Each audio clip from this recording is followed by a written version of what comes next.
Coming up, the president cancels his visit to KU today, just one of the local ripple effects of the tragedy in Boston.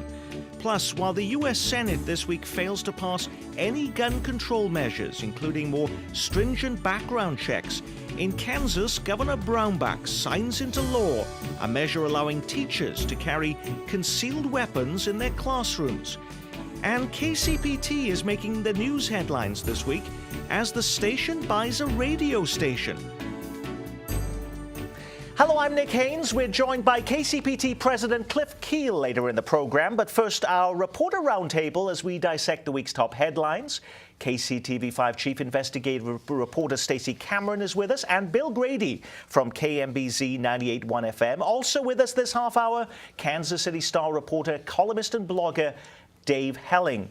A deadly bombing at the finish line of the Boston Marathon was the news story that consumed the national headlines this week.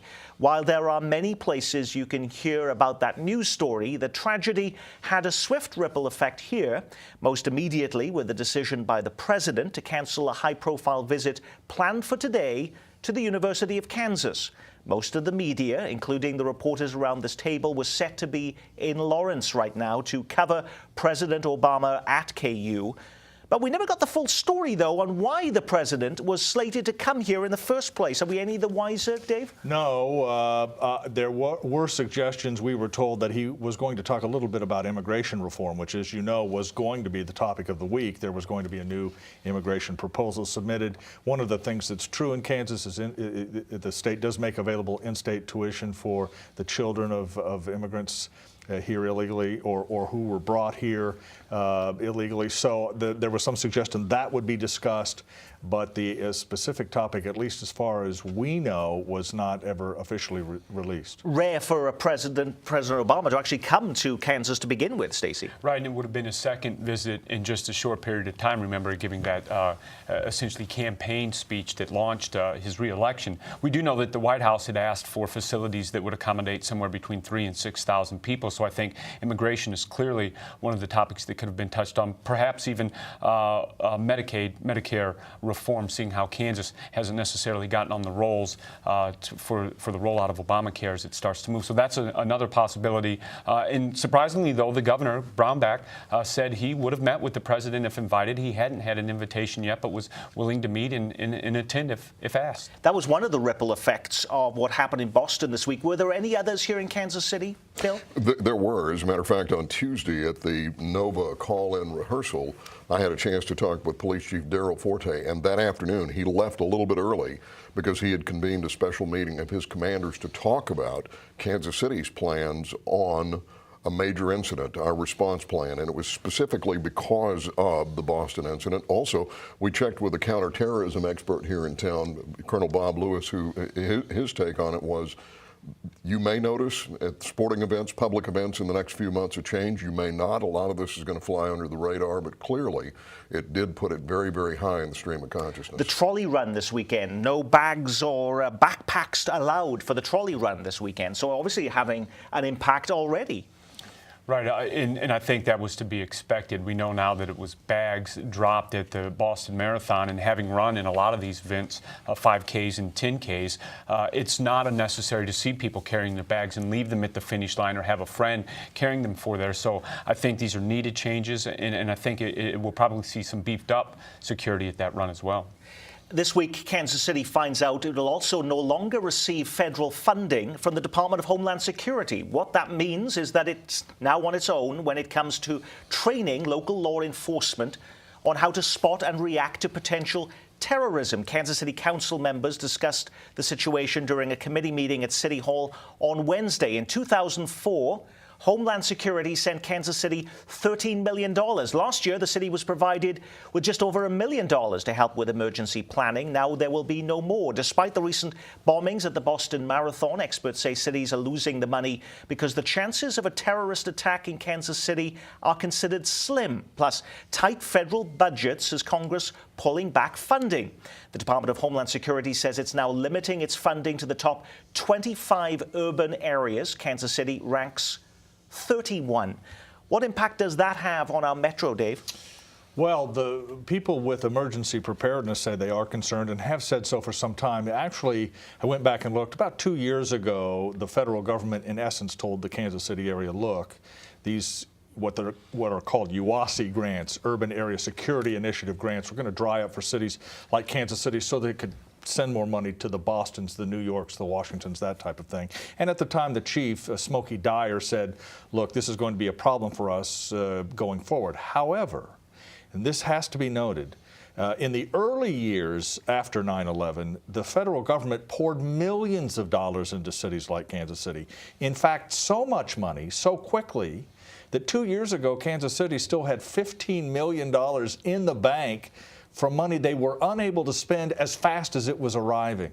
So the suggestion that somehow we're suddenly vulnerable today where we were not yesterday because we've lost this money is probably an exaggeration. It will have some effect. It won't be devastating. You were reporting on this story this week, Bill. What was the reaction? Well, the reaction was not good from Gene Shepard, the emergency manager, and from John Sharp, the chair of the Public Service Committee. Now, just to add to what David said, in 2011, according to Sharp, we didn't get any of the Homeland Security funds. The concern seems to be that because of what we purchased with what we got before won't be properly maintained, and the training won't be up to snuff as it should be. And one has to wonder, although Sharp did point out that the director has $188 million in discretionary funds, so they're going to make the full court press to get some of that money restored. But the suggestion here is, though, that Kansas City really is not on any particular hit list. I mean, a slim chance of any terrorist attack here. Well, as we tape this, it's actually the anniversary of the bombing in Oklahoma City. So I think people would have thought many, many years ago that a city like Kansas City or Oklahoma City aren't a target. But I'm not so sure that that's wise thinking. As you start to see, no one thought a soft target like the Boston Marathon would have been somewhere either. I think the most important thing to see is how City Hall reacts to this. Do they start to look for other ways to maintain the security principles they've put in place? Or they've promised as well to go back to the federal government and find other ways to get that funding and restored in Kansas City. Just because we're city number 31 in terms of urban size, I don't think that necessarily makes us not a target. Bill. Well, exactly right, because now we have the NNSA that's under construction. Kansas City is a federal regional center. We have the Federal Reserve Bank. We're the regional headquarters for the FBI, and the list goes on and on. So it does make one wonder who comes up with these lists and what is the criteria. You also had a big front page story in the Kansas City Star over the weekend. Dave, you, along with your colleague Steve Kraske, was looking at federal government money and how much is being spent by the federal government and how much goes to different counties. It was about Sumner County in Kansas. But in essence, though, about how much the government spends and how much goes to different places. But is there a sense here that the government can only spend so much? Well, right, A. But B, federal spending is great if I'm getting it. If you're getting it, it's waste and needs to be cut. That's the problem. The people in places like Sumner County would be appalled to see Kansas City getting lots of urban area security initiative money. They might see that as waste, but money that goes there for, say, agriculture subsidies is suddenly very, very important. The whole process of politics, which that story was supposed to illustrate, is that it is tough to cut federal spending because every program has a constituency, every program has a useful purpose. It's just too much when you aggregate it together, and that's why, as a political matter, cutting things like security grants is a very difficult thing to do. While the United States Senate this week rejected even the most modest effort to control gun ownership by rejecting a measure to require more stringent background checks for gun purchases, in Kansas this week, Governor Brownback signed a new measure into law that will allow teachers to carry concealed weapons in their classrooms. Supporters of the concealed carry bill argue teachers or employees with concealed weapons could stop attacks by gunmen more quickly than law enforcement. And while it didn't ask for the new law, the Kansas Association of School Boards didn't object because the final decision would be left to local school boards. Rural school districts complained it can take up to 30 minutes for police to respond. One Shawnee Mission teacher told lawmakers she feels like a sitting duck. Is this a fair compromise that a local school board can decide whether to allow this or not, Bill Grady? Well, I think most local school boards would say absolutely, because these teachers should have the same rights that many citizens do. And of course, in Kansas, you can apply for and be trained for and get a concealed carry permit. And so why shouldn't teachers be able to do the same thing, provided that the Attorney General has not said you can't carry a weapon into the structure? Some people argue, will there be any training, though, for these teachers, Stacey? Well, and I think that's the real crux. How much training will there be? We saw in Missouri, there's a school district now that allows teachers to carry there, and it's going to be a bit more of training, even mental health background checks into the individuals or teachers who will carry. So I think that becomes the crux of this issue. When the districts, if they do, pass their own rules and regulations allowing an employee, whether it be a teacher or a janitor or a principal, to carry, what type of training are they going to have? And I think that's paramount for parents, because if I have a student in one of these classes, A, I want to know if the teacher has a concealed weapon, and I want to know what type of training they've had. I also want to know if there's been a mental health background screening. I don't believe that the law specifically spells that out. Will the districts have the ability to actually pass the types of rules and regulations for training that should be required? Because it needs to be more, to be honest with you, Nick, than just simple firearms training. It needs to be tactical as well. My understanding is that there is no requisite above and beyond what the average citizen has to have now. And Which is 8 hours. It's 8 hours. You do have to go on the range. You have to fire a certain amount of rounds at different distances. But it is not, as Stacey said, it does not involve tactical training. Okay, but one of the things when it comes to a state trying to pass a law, Dave Helling, is that there is a major split, though, between urban and rural areas. And if you're in a rural area, there is a major difference between trying to get police to come or law enforcement to actually get to an area than when you're in an urban setting. Right, no question about that, which is why the local option is critical, Nick. Another bill Governor Brownback signed this week, which may have gone unnoticed, is a bill that is passing in a lot of states, which in essence exempts the state of Kansas from any federal gun laws whatsoever, which of course, as we've talked about around this table, is likely to be very unconstitutional. But the statement from the state legislature to Washington was basically, you can't tell us what to do. And there was great resistance at the local level for, in essence, the state telling local governments what to do. So this idea that somehow the school boards have the ultimate say was probably essential to getting that bill passed and for its acceptance in the state of Kansas as well. The prickly issue of gun ownership forced one of Missouri's highest-ranking officials to resign this week. Missouri Department of Revenue Director Brian Long, who had only held the job since December, handed in his resignation to the governor this week, writing, "My brief tenure as director has taken a toll on me and my family that I could not have anticipated. The department has been in hot water for releasing concealed gun permit information that was then turned over to the federal government, a move that prompted Missouri Republicans to complain of a breach of public trust and confidence in which gun owners' privacy rights had been violated and state laws broken. Lawmakers were even looking to pursue criminal charges against Long and other state officials involved. But why was the Department of Revenue processing concealed gun permit information in the first place? Bill? Well, this is one of those huge situations where somebody tripped up. No one really knows why this information was ever released. Now, because ultimately gun ownership and concealed carry in Missouri is authorized by the Sheriff's Department. How it got to the Social Security Administration, no one knows. But then the backpedal was, well, we couldn't open the files anyway because some sort of a computer format difference. Stacey? Well, it looks like the Social Security Administration was doing an investigation into fraud, where they were concerned there were individuals who had claimed that they had disability and possibly mental disabilities. And if they had applied for a gun permit, concealed permit in Missouri, and they had a mental health problem, they shouldn't have gotten the permit, or they were actually faking the disability. So the Social Security Administration wanted a copy of those records to go back and essentially cross-check these people who claim that they have a disability because of a mental deficiency. Are they not claiming that on their gun permits? And that's been part of the reason that it's been forwarded. But it's a huge privacy issue. Even if that's truly the reason they were turned over, let's step away from the guns. Let's see that you've got these identifying informations of people in Missouri that the Highway Patrol or the Department of Revenue is turning over to the federal government. And I think that is really the crux of the issue that people should be concerned. Missouri officials say they don't believe they've broken any laws, but lawmakers in Jefferson City Republicans anyway, tend to believe And differently. this is why this became a national story too, and it was picked up at a national level, Dave Helling, because that was also one of the concerns at the national level about the background checks to begin with. Right. And what was going to happen to that information? Right, and that is an issue and has been an issue with concealed carry debates across the country because, in essence, the people who support concealed carry permitting are adamant that once those permits are issued, they should stay secret from just about everybody. I remember when I was at Channel 5, we did a story as this was coming to Missouri and got some video from Utah and showed a few copies of permits in which the name was legible and the phones rang off the hook. No one should know this. That always seems a little counterproductive to me, but it's clearly a part of the debate.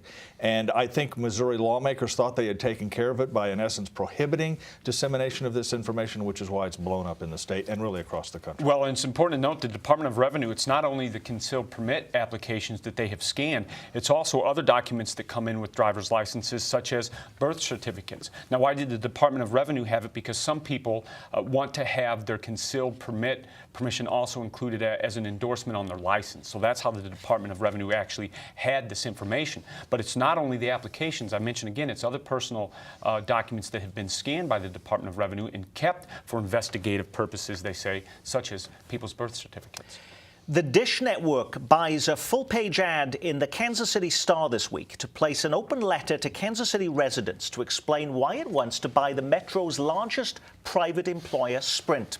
The satellite TV provider based in suburban Denver has made a $25.5 billion offer for hometown Sprint, besting the $20 billion offer from SoftBank, the Japanese-based cell phone provider, which is supposed to be finalized this summer. The chairman of the Dish Network portrayed the rival bids as a battle between a Japanese company and an American entrepreneurial startup. But why should we care, and what does this mean? Well, it's going to have a big impact. As you said, Sprint is a huge employer, and there are a lot of people out there that are quite shaky now. There have been layoffs in the past. The 4G network they were supposed to have didn't roll out on time, and there have been a series of missteps. And so, you know, one could look at it as this could be the savior of Sprint, or it could make things considerably worse. There were some concerns, though, that this deal might mean that there would be jobs lost in Kansas City versus the SoftBank deal. Right. SoftBank has promised to keep the infrastructure and the business model here, the offices in Kansas, in the Kansas City area. Dish Network hasn't made any such guarantee of that. They're headquartered out of Denver. They say that this deal, there could be cost-cutting overruns that would be cut by about $11.6 million a year. So the possibility exists that some jobs would be cut. We could hope in Kansas City, in the area, that it might be cheaper operational costs than Denver. Maybe that would mean jobs would move here, but I don't think it's any guarantee. So there's serious concern that if Dish wins out on this, that we may lose a major employer here or a good number of jobs. Yeah, in a classic buyout like that, Nick, that's how you pay for it. The acquiring company pays the costs by efficiencies that usually mean laying off people at the acquired company. That's just the classic way you do this. So there's that concern. The other concern you hear from people is Kansas City, for all of its pluses, does lack significant national corporate presence in the city of Kansas City. You've got H&R Block, Cerner, Garmin to a degree, Hallmark, privately held. But we don't have great big corporate presence in Kansas City like Sprint, which is one of the great corporate establishments in the city of Kansas City or in the region. If they go away, if the name changes, if they take their name off the Sprint Center, that type of thing, there is concern that that important corporate presence here will go away. Before we leave you and bring on our KCPT president, Cliff Keel, to talk about our brand new radio station deal, a settlement in the Emmanuel Cleaver car wash deal, that long ongoing saga, just before it goes to trial. Yes, in Dave literally Helling. minutes. I was in the courtroom. The judge called me in and said, we have a settlement, and the details have not been released. We do know that Emmanuel Cleaver sold the car wash. The proceeds went to pay part of the principal of the debt, but he's still about $1.2 million in the hole. He has to pay it off with interest.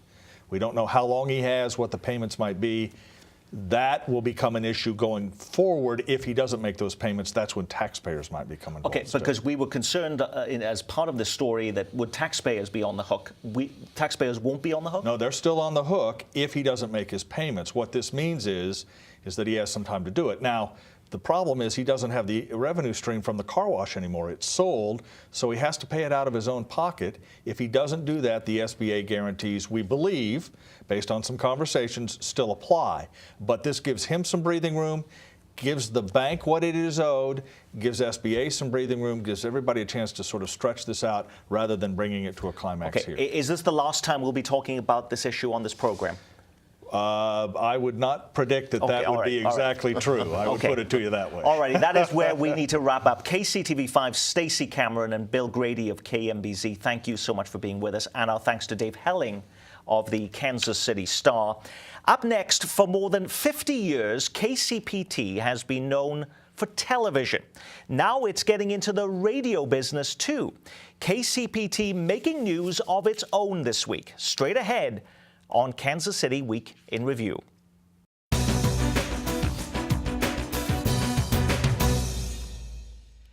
This week, KCPT announces it's buying a radio station. While you've known us as the place for television, we're now in the radio business too. KCPT inking a deal this week to take over The Bridge, the public radio station, which currently runs NPR News and a cutting-edge music format out of the University of Central Missouri in Warrensburg. And pending FCC approval, there will be new radio studios built right here at KCPT. It's live, late-breaking, and with the answers is KCPT President Cliff Keel. Thank you so much for being with us. Why does KCPT want to purchase a radio station, Cliff?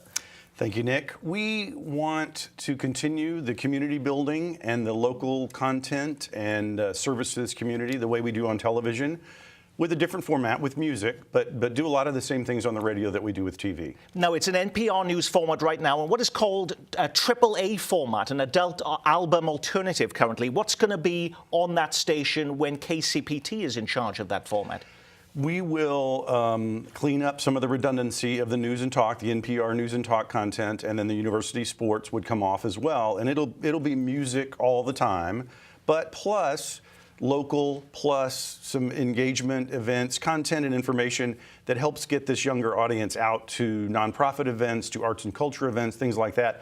But mainly the music, the AAA music. Now, $1.7 million is the cost then of purchasing the station, bringing the station here to have it at our studios and improving the signal. Now, at a time when we know there have been budget cuts at the federal level, state money is eroding, how does KCPT afford to purchase this station? Well, we've worked with a group of consultants out of Colorado for now, it amazes me that it's been the whole process about 1.5 years so far. And they helped us find some very innovative funders out of New York that help put up the money to do this. And what they do is make you a loan. They've looked for people that are trying to innovate in the public media business, which we feel like we're doing. And they help back that. And then also we've had local foundations help us put in about $400,000 that will help us basically cover the sort of subsidy we need for the operations for the first 2 years. So there's the acquisition piece, and then there's the subsidy for the first 2 years. The 82-page business plan we have working with Public Radio Capital shows that by year 3, we'll start to throw off excess revenue. So for us, it's really a way to find a new revenue source and add value and service to the community. Now, because this is what is called a AAA format there, that's a much younger audience than is available, certainly for public television, and also in a traditional NPR audience. It is, and it's what we are excited about with that is probably a 25 to 45-year-old audience that we can help to engage around the arts and culture, get them involved in nonprofits in town, and also strategically get them to maybe watch a little more public television product, and with Nico and KCUR, also groom them to be news and talk listeners as well. Now, what is going to be the difference between us then and KCUR, and how is this different than KCUR? Well, I think the simple answer is they're NPR news and talk mostly, and we'll be basically an NPR music station. So it's music, and again, some information and some substantive promotion, if you will. Maybe Nick Haynes going on the radio station to talk about some great thing he's working on, or Randy Mason, or one of our community content builders, but not all things considered, not Morning Edition, et cetera. Some people complain right now who are familiar with the Bridge at 90.9 FM that they have a hard time hearing that signal. What is KCPT's plans to improve that? We are moving them closer to town. We're raising up the tower where they're going to be, and we're really aiming the signal at the city proper. So it'll reach about 1.5 million people once we do that, whereas now it reaches about 400,000. Is it going to still be called the bridge?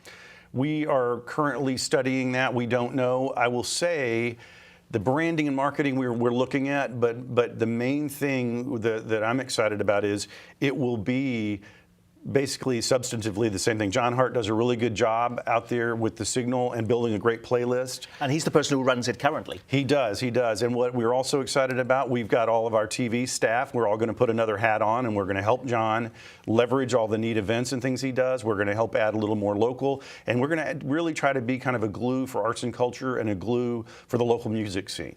So when will this sort of KCPT version of the bridge start here in Kansas City, Cliff? We will be working from now through to September in the background, getting ready with equipment and getting ready with a consultant about branding and marketing and all these other things. But we will not probably have FCC approval on it till the middle of September. Cliff Keel, president of KCPT, thanks for being with us on Week in Review. And that is it for this week's program. We're playing you out this week with music from 90.9 The Bridge. From all of us here at KCPT, I'm Nick Haynes. Thanks for spending part of your weekend with us. I'm coming out and I'll tell you the truth. Always trying